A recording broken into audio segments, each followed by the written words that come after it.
గత 2 రోజులుగా ఏదైతే టీటీడీ చైర్మన్ బిఆర్ నాయుడు మీద ఒక భారీ కుట్ర పన్ని ఆయనకు కొన్ని సంబంధాలు అంటగడుతూ ఆయన పరువును దిగజార్చి ఆయన్ని టీటీడీ నుంచి తప్పించాలని ఆ వైసీపీ చేసిన ప్రయత్నాలు ఉన్నాయో అవన్నీ కూడా పూర్తిగా బెడుసుకొట్టాయి. ఇప్పుడు ఒక్కొక్క నిజం కొద్దిగా బయటకు వస్తుంది. తాజాగా ఎవరైతే బిఆర్ నాయుడుతో సంబంధాలు ఉంటాయంటూ ఒక మహిళ ఫోటోని సోషల్ మీడియాలో పోస్ట్ చేసి ఆవిడ వ్యక్తిగత జీవితాన్ని బయట పెట్టారు. ఎవరైతే ఆవిడ ఫోటోను ఉపయోగించి డీప్ ఫేక్ చేశారో వారందరి మీద కూడా తెలంగాణలోని cyber crime police station Rayadurg police station లో అయితే ఆ ఫిర్యాదు అయితే చేయడం జరిగింది. ఆల్రెడీ దీని మీద ఆ ఎఫ్ఐఆర్ కూడా నమోదైంది. స్వయంగా ఆవిడే రిటర్న్ కంప్లైంట్ ఇవ్వడంతో పాటు కొన్ని సోషల్ మీడియా అకౌంట్ పేర్లను కూడా, అంటే ఎవరైతే ఎక్కువగా దీన్ని విష ప్రచారం చేస్తున్నారో వారి పేర్లతో పాటు మరికొన్ని అకౌంట్లు ఎవరైతే ఈ కంటెంట్ ని పోస్ట్ చేశారో వారి మీద కూడా ఆ చర్యలు తీసుకోవాలని ఆ కంప్లైంట్ ఇవ్వటం, దానికి సంబంధించినటువంటి ఆధారాలన్నీ కూడా ఆవిడ సమర్పించడంతో వెంటనే ఆ కేసు కూడా కట్టారు. సెక్షన్లు కూడా కొంచెం సివియర్ సెక్షన్లే కట్టారు. ఎందుకంటే ఒక మహిళ వ్యక్తిగత జీవితాన్ని బయట పెట్టడంతో పాటు మార్ఫింగ్ అనేది చాలా తీవ్రమైనటువంటి నేరం. ఒక రకంగా ఏంటంటే నాన్ బెయిలబుల్, అరెస్ట్ అయ్యే అవకాశమే ఎక్కువ ఉంది. సో దీనికి 3 ఏళ్ల నుంచి 5 ఏళ్ల వరకు జైలు శిక్ష పడే అవకాశం కూడా ఉంది, ఇది గన నిరూపించగలిగితే. అదే సమయంలో డీప్ ఫేక్ వీడియో అనేది కూడా చాలా తీవ్రమైనటువంటి క్రైమ్. ఒక ఉమెన్ కి సంబంధించి ఇతర అలిగేషన్స్ అంటగడుతూ చేసినటువంటి ఈ డీప్ ఫేక్ అనేది కూడా చాలా సీరియస్ అఫెన్స్ గా మారుతుంది. ఏదేమైనా మొత్తంగా ఆవిడ ఎప్పుడైతే వచ్చి ఫిర్యాదు చేసిందో చాలా వరకు వారు పోస్టులు అయితే డిలీట్ చేశారు. వాస్తవానికి ఇది 100కు 100% డీప్ ఫేక్. డీప్ ఫేక్ అంటే ఏంటంటే కొన్ని దగ్గర ఇమేజ్లను ఉపయోగించుకుని, ఫర్ ఎగ్జాంపుల్ పక్కన నుంచి ఉన్నా కానీ దాన్ని కౌగిలించుకున్నట్టుగా చేయొచ్చు, మాట్లాడుకుంటే దాన్ని ముద్దు పెట్టుకున్నట్టుగా చేయొచ్చు. సో ఈ రోజుల్లో డీప్ ఫేక్ టెక్నాలజీ చాలా ఎక్కువ వచ్చేసింది. సో అలాగే ఆ ఫోటోలను ఉపయోగించి మన బిఆర్ నాయుడు గారు చెప్పింది కూడా అదే. అక్కడక్కడ కటింగ్ చేసి మార్ఫింగ్ చేశారు. చేసిన దాన్ని కూడా సరిగ్గా చేర్చవలేదు, ఆ ఎడిటింగ్ కుదరలేదు, వాళ్ళకి ఆ డీప్ ఫేక్ కూడా సరిగ్గా చేయలేదని చెప్పి బిఆర్ నాయుడు కూడా మాట్లాడటం జరిగింది. ఆయన కూడా ఆల్రెడీ సైబర్ కంప్లైంట్ ఇవ్వడం జరిగింది. దాని మీద కూడా కేసు నమోదైంది. ఎవరైతే మొదటగా దీన్ని పోస్ట్ చేశారో ఆ అకౌంట్లను అయితే బయటకు లాగుతున్నారు. ఇందులో ట్విస్ట్ ఏంటో తెలుసా? మొదటగా పోస్ట్ చేసినటువంటి 3 అకౌంట్లలో కూడా పోస్టులు డిలీట్ చేశారు. మొట్టమొదటిగా దీన్ని కెనడా, ఆస్ట్రేలియా నుంచి మెయింటైన్ చేస్తున్నటువంటి కొన్ని అకౌంట్లలో పోస్ట్ చేశారు. దానికి సంబంధించి ఆల్రెడీ ఆవిడ కంప్లైంట్ లో కూడా రాసింది. ఎవరైతే ఆస్ట్రేలియా, కెనడా నుంచి ఈ అకౌంట్లు రన్ చేస్తున్నారో వాళ్ళు మొదటగా పోస్ట్ చేసి అందరూ డౌన్లోడ్ చేసుకున్న తర్వాత దాన్ని డిలీట్ చేశారు. అంటే వాళ్లకు అంటకుండా, మట్టి అంటకుండా వాళ్ళు వెంటనే డిలీట్ చేసుకున్నారు. బట్ అప్పటికే లింకులన్నీ కూడా సేవ్ చేసి ఉన్నాయి. బట్ ఇప్పుడు ఏంటంటే ఆ లింకులు డిలీట్ అని వస్తుంది, అందులో పోస్టులు కనపట్ల. వాళ్ళు వితిన్ హాఫ్ అన్ అవర్ 1 అవర్లోనే డిలీట్ చేశారు. ట్విస్ట్ ఏంటో తెలుసా? ఈ వీడియో రావటానికంటే ముందే ఆ బిఆర్ నాయుడుకి సంబంధించినటువంటి విషయాలు బయటకు వస్తున్నాయని చెప్పి సటైరికల్ గా కొంతమంది ఆ వైసీపీ వాళ్ళు పోస్టులు కూడా పెట్టారు. మరి వీళ్ళకి ఎలా తెలుసు? అది అనూహ్యంగా బయటకు వచ్చిన వీడియో అయ్యి ఉంటే ముందు రోజు, అంటే ఈరోజు నైట్ 10-11 గంటల సమయంలో బయటకు వచ్చింది అనుకుంటే సాయంత్రం 5-6 గంటల సమయంలోనే రెడీగా ఉండండి అని చెప్పి కొంతమంది పోస్టులు కూడా పెట్టారు. అంటే ఒక ప్రీ ప్లాన్డ్ ఈ వీడియో వీళ్ళు రెడీ చేస్తున్నారు కాబట్టి వాళ్ళకు దాని గురించి తెలుసు కాబట్టే దీన్ని పెట్టారు. బట్ దీన్ని బిఆర్ నాయుడు కూడా చాలా సీరియస్గా తీసుకోవడం జరిగింది. అదే సమయంలో ఎవరి మీద అయితే ఒక మహిళ మీద ఎలిగేషన్ చేశారో ఆ మహిళ కూడా దీన్ని సీరియస్గా తీసుకోవడంతో ఇప్పుడు ఆల్రెడీ కంప్లైంట్ అయితే పెట్టడం జరిగింది. చాలామంది సోషల్ మీడియాలో ముఖ్యంగా ఫేస్బుక్లో ఈ పోస్టులు అయితే డిలీట్ చేశారు. ఎందుకంటే మెటా చాలా సీరియస్గా రియాక్ట్ అవుద్ది. అందుకని వెంటనే ఏం చేశారంటే ముందు ఫేస్బుక్లో డిలీట్ చేశారు. ఇంకేదన్నా కొద్ది గొప్ప పోస్టులు ఉంటే ఒక ఇందులో మాత్రమే ఉండాలి, ట్విట్టర్లో మాత్రమే ఉండాలి. ఎందుకంటే దాంట్లో చర్యలు అనేవి కొద్దిగా డిలేగా ఉంటాయి. యూట్యూబ్ కావచ్చు, ఫేస్బుక్ కావచ్చు, ఇన్స్టాగ్రామ్ కావచ్చు, దాదాపుగా వీటన్నిటిలో కూడా ఆ పోస్టులన్నీ కూడా డిలీట్ చేసినట్టుగా తెలుస్తుంది. సో ఆవిడ ఏం కంప్లైంట్ ఇచ్చారనేది కూడా ఒకసారి మన దగ్గర ఎఫ్ఐఆర్ కాపీ ఉంది. ఏం సెక్షన్ పెట్టారు, ఎవరి మీద ఉందనేది ఒకసారి చూద్దాం. సో ఇదే ఎఫ్ఐఆర్ కాపీ మనం చూడొచ్చు. ఫస్ట్ ఇన్ఫర్మేషన్ రిపోర్ట్ అని చెప్పి ఇచ్చారు. ఇక్కడ సైబరాబాద్ డిస్టిక్ రాయదుర్గం పోలీస్ స్టేషన్లో అయితే ఈ కంప్లైంట్ అయితే లాడ్జ్ చేశారు. దానికి ఎఫ్ఐఆర్ నెంబర్ 244/2026 అని చెప్పి డేటు 2వ తారీఖు మార్చి 2026. సో సెక్షన్లు కూడా కొంచెం సివియర్ సెక్షన్లో పెట్టినట్టుగా అయితే మనకు తెలుస్తుంది.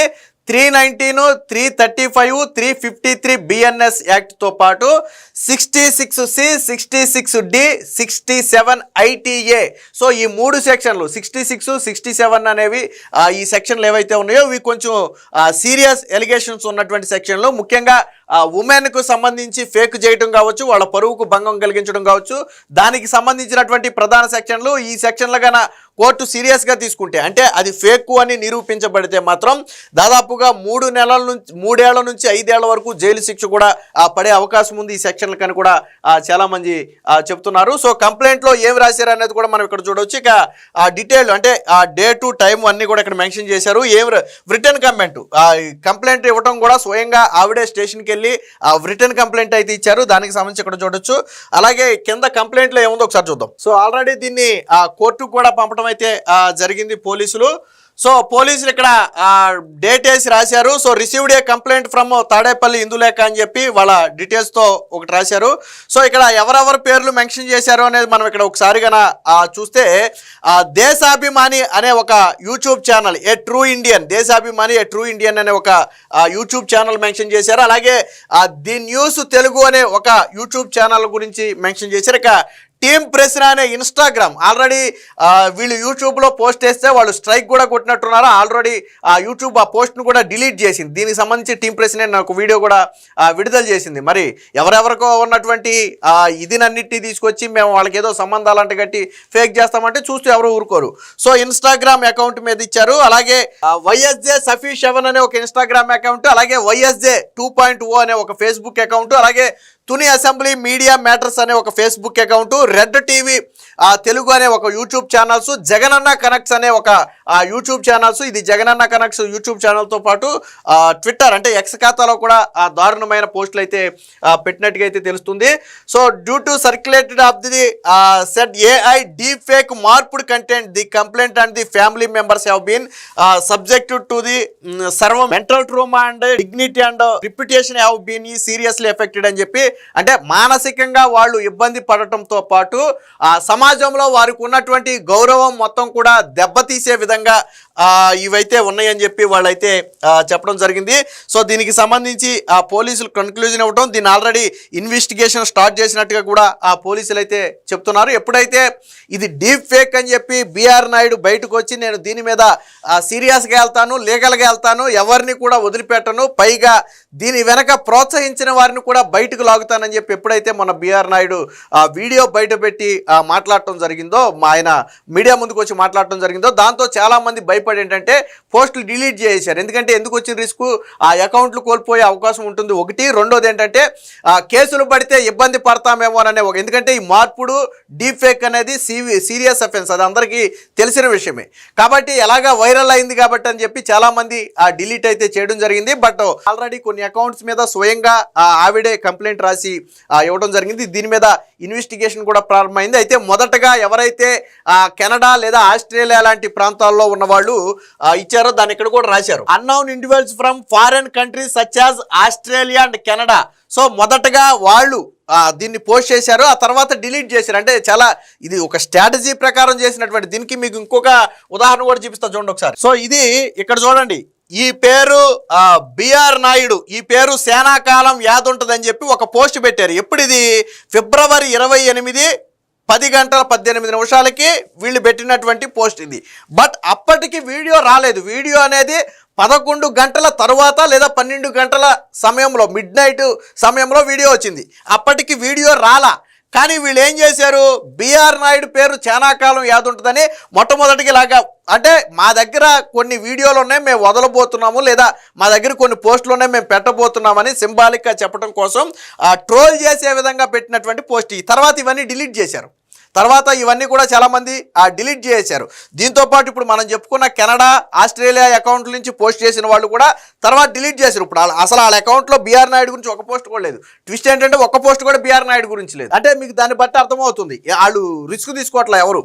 దీంతోపాటు ఇంకొకటే కూడా ఉంది, ఒకసారి మార్ఫింగ్ చూపిస్తాం మీకు. సో మీకు ఇక్కడ ఆ మహిళతో పాటు బిఆర్ నాయుడు కూర్చున్నట్టుగా ఒక పోస్ట్ని సోషల్ మీడియాలో వాళ్ళు తిప్పారు. మీకేంటి సంబంధం అని చెప్పి ఒక పోస్ట్ తిప్పారు. మీకు ఇక్కడ చిన్న లాజిక్ ఆలోచించండి. ఒక్కసారి ఈ సోఫా కలర్ చూడండి. సో ఇది ఒక లైట్ గ్రే కలర్లో ఉన్నటువంటి సోఫా ఇది. రెండోది ఇక్కడ సోఫా చూడండి, బిఆర్ నాయుడు సోఫా వదిలేసి ఇక్కడ సోఫా చూడండి. అంటే ఈ రెండు సోఫాలు ఒకటే కలర్ ఉన్నాయి కదా. మధ్యలో బిఆర్ నాయుడు ఉన్న సోఫా మాత్రం కలర్ వేరు. చూసారా మీరు, బిఆర్ నాయుడు ఉన్నటువంటి సోఫా మాత్రం కలర్ వేరు. అంటే ఎలా వచ్చింది, వాస్తవానికి ఇది బిఆర్ నాయుడు అక్కడ సోఫా కాదు, అసలు ఇది వేరే దగ్గర బిఆర్ నాయుడు ఉన్నటువంటి పిక్ను తీసుకొచ్చి అటాచ్ చేశారు. మీకు ఇంకా కొద్దిగా జూమ్ చేస్తే ఈ కాలు కూడా దీనికి ఆనదు, జస్ట్ ఆనినట్టుగా అలా సెట్ చేశారు అంతే. కానీ ఇక్కడ టీపాయికి ఈ కాలు అనేది ఆనదు. అంటే ఈ ప్లేస్లో బహుశా వేరే ఎవరైనా ఉండాలి లేదా వేరే ఏదైనా ఉండాలి. బట్ దాన్ని ఎడిటింగ్లో లేపేసి మీరు ఇక్కడ 2 సోఫాలు చూస్తే మీకు అర్థమైపోద్ది దీని విధానం ఏంటనేది. సో 2 సోఫాలు, మధ్యలో సోఫా వేరే, అసలు సోఫా కలర్ ఉండాల్సింది ఈ సోఫా ఉండాలి ఇక్కడ. బట్ దాన్ని ఎడిటింగ్లో తీసేసి వాళ్ళు బిఆర్ నాయుడిని పెట్టినట్టుగా పెట్టారు. ఇది కూడా ఎడిటింగ్, ఆయన చెప్పింది కూడా అదే. సో వేరే చోట్ల ఫోటోలు తీసుకొచ్చి అక్కడ అతికిచ్చారు. సో ఇవన్నీ అంటే ఎంత క్లియర్గా అర్థమవుతుందంటే చిన్నగా ఆలోచించిన ఎవరికైనా అర్థమైపోద్ది. ఈ 2 సోఫాల కలర్ ఏంటి, ఈ సోఫా కలర్ ఏంటి అంటే అసలు ఇది బిఆర్ నాయుడు ఇక్కడ ఫోటో కాదు, ఇది బిఆర్ నాయుడు ఫోటో కాదు అది. బట్ తీసుకొచ్చి అక్కడ దాన్ని అంటించారు. అంటే ఫేక్ చేయటం కూడా ఎంత ఇదిగా చేశారు చూడండి. పాపం అన్నీ మార్చారు కానీ సోఫాను మార్చలేకపోయారు, సోఫా కలర్ను మార్చలేకపోయారు. మార్చి ఉంటే కొద్దిగా న్యాచురల్గా ఉండేది. బట్ మార్చలేకపోవడం వల్ల అక్కడ దొరికారు. అంటే ప్రతిదీ కూడా చేసింది ఫేక్ కాకపోతే అకౌంట్లో పోస్టులు డిలీట్ చేయాల్సిన అవసరం లేదు. అసలు మొదట పోస్ట్ చేసిన వాడే ఇప్పటి వరకు మళ్ళీ దాని మీద పోస్ట్ చేయాలి, అకౌంట్లో పోస్టులు డిలీట్ చేశారు. కంప్లైంట్ ఇచ్చిన తర్వాత మరికొంతమంది డిలీట్ చేశారు. అంటే బిఆర్ నాయుడు మీద జరిగింది కేవలం కుట్ర మాత్రమే. బిఆర్ నాయుడు గారు చాలా హ్యాపీగా చెప్పాడు. ఆయన 32 సంవత్సరాల నుంచి వాళ్ళు ఫ్యామిలీ ఫ్రెండ్. వాళ్ళ ఇంటికి మేము వస్తాం, మా ఇంటికి వాళ్ళు వెళ్తాం, మేము కలిసి టూర్లకి వెళ్తాం. అనేక సందర్భాల్లో కలిసి బయట ప్రదేశాలకు 3 సార్లు వెళ్ళాం, ఫ్యామిలీలతో కలిసి వెళ్ళాం. వాళ్ళ ఫ్యామిలీ మా ఫ్యామిలీ కలిసి ఉంటాం. అసలు ఎప్పుడు మా ఫ్యామిలీ మధ్య ఎటువంటి ఇది కూడా లేదు. కానీ దాన్ని మిస్యూజ్ ఇప్పుడు వీళ్ళు బయట పెట్టిన ఫోటోలు కూడా 20 సంవత్సరాల క్రితం ఫోటోలు, ఇప్పుడు కాదు 20 సంవత్సరాల క్రితం ఫోటోలు. మరి ఎలా బయటకు వచ్చినాయో తెలియదు కానీ 20 సంవత్సరాల క్రితం షిరిడీ వెళ్ళినప్పుడు వాడి ఫోటోలు బయటకు తీసుకొచ్చి వాళ్ళు బయట పెట్టారు. ఆయనే చెప్పాడు, దానికి మీరెందుకు కంగారు పడటం, ఆయనే చెప్పాడు. వాళ్ళు మా ఫ్యామిలీ ఫ్రెండ్, మేము అనేక సందర్భాల్లో కలిసి ఉంటామని చెప్పి ఆయనే చెప్పాడు. సో ఫ్యామిలీల పరంగా వాళ్ళకి మంచి రిలేషన్ ఉంది. వీళ్ళ ఫ్యామిలీ వాళ్ళ దగ్గరికి వెళ్తే వాళ్ళ ఫ్యామిలీ ఇక్కడికి వస్తుంది. కానీ దాన్ని మిస్యూజ్ చేసి సోషల్ మీడియాలో ఈరోజు ఇలాంటి కుట్రలు తెరలేపారు. ఏది ఏమైనా మొత్తంగా బిఆర్ నాయుడు మీద పన్నిన కుట్రలన్నీ కూడా ఒక్కొక్కటిగా బయటకు వస్తున్నాయి. ఎప్పుడైతే నిన్న కంప్లైంట్ చేయటం దాని మీద ఆల్రెడీ ఇన్వెస్టిగేషన్ కూడా ప్రారంభించారో వెంటనే వీళ్ళ అకౌంట్లో వేసినటువంటి పోస్టులన్నీ కూడా డిలీట్ చేసుకుని వాళ్ళ ఐడెంటిటీ కూడా మార్చుకునే ప్రయత్నం చేస్తున్నారు. మొత్తంగా బిఆర్ నాయుడు మీద వైసీపీ పన్నిన కుట్రలన్నీ కూడా బట్టబయలయ్యాయని చెప్పొచ్చు.